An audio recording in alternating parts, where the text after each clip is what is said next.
बहू रानी और ससुर की हिंदी कहानी। घर की नई नवेली इकलौती बहू एक प्राइवेट बैंक में मैनेजर थी। उसकी सास तकरीबन 1 साल पहले ही गुजर चुकी थी। घर में बुजुर्ग ससुर और उसके पति के अलावा कोई नहीं था। पति का अपना कारोबार था। पिछले कुछ दिनों से बहू के साथ एक विचित्र बात होती।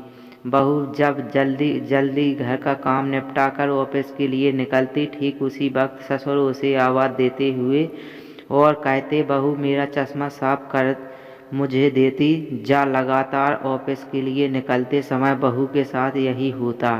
काम के दबाव और देर होने के कारण कभी कभी बहू मन ही मन झल्ला जाती, लेकिन फिर भी अपने ससुर को कुछ बोल नहीं पाती।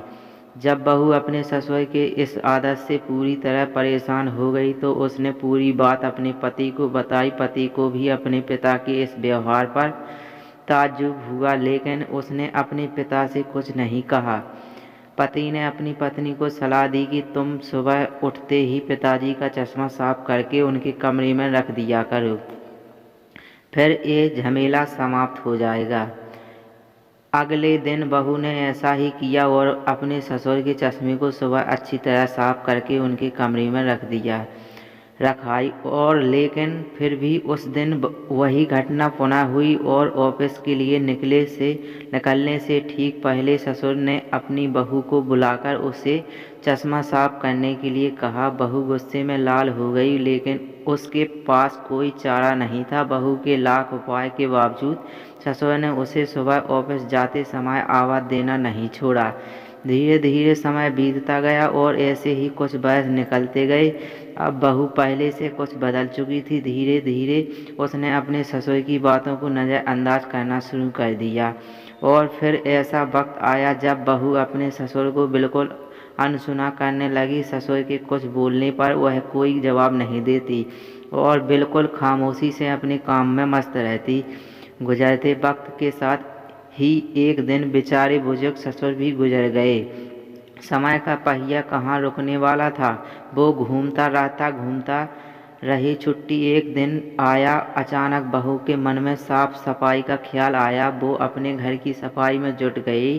तभी सफाई के दौरान मृत ससुर की डायरी उसके हाथ लग गई। बहू ने जब अपने ससुर की डायरी को पलटना शुरू किया तो उसके एक पन्ने पर लिखा था, दिनांक 24/8/2021। आज के इस भाग दौड़ और संघर्ष भरी जिंदगी में घर से निकलते समय बच्चे अक्सर बड़ों का आशीर्वाद लेना भूल जाते हैं, जबकि बुजुर्गों का यही आशीर्वाद मुश्किल समय में उनके लिए ढाल का काम करता है। इसीलिए बहू, जब तुम चश्मा साफ कर मुझे देने के लिए झुकती हो तो मैं मन ही मन अपना हाथ तुम्हारे सिर पर रख देता था, क्योंकि मरने से पहले तुम्हारी सास ने मुझे कहा था कि बहू को अपनी बेटी की तरह प्यार से रखना और कभी ये महसूस मत होने देना कि वो अपने ससुराल में है और हम उसके माँ बाप नहीं हैं।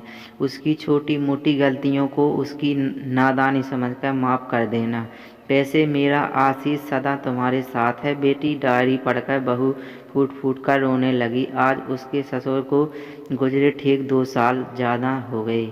समय बीत जा चुका और लेकिन फिर भी वो रोज़ घर से बाहर निकलते समय अपने ससुर का चश्मा साफ करके उनके टेबल पर रख दिया करती है। दोस्तों, जीवन में हमेशा हमें रिश्तों का महत्व महसूस नहीं करते हैं, चाहे वो किसी से भी हो, कैसे भी हो, और जब तक महसूस करते हैं तब तक वह हमसे बहुत दूर जा चुके होते हैं। रिश्तों के महत्व को समझें क्योंकि और उनको सहज कर रखें। धन्यवाद दोस्तों। आपको ये वीडियो कैसी लगी? अच्छी लगी हो तो लाइक ज़रूर कर देना और अपने दोस्तों को अधिक से अधिक शेयर ज़रूर कर देना। और अभी तक आपने हमारे चैनल को सब्सक्राइब नहीं किया हो तो सब्सक्राइब जरूर कर लेना और साथ में बेल आइकन ऑल पर प्रेस जरूर कर लेना, ताकि आने वाले इसी तरह की हर वीडियो की नोटिफिकेशन आप तक सबसे पहले पहुँचे। दोस्तों, हमारी वीडियो देखने के लिए धन्यवाद। मिलते हैं इसी तरह की अगली नई कहानी की वीडियो।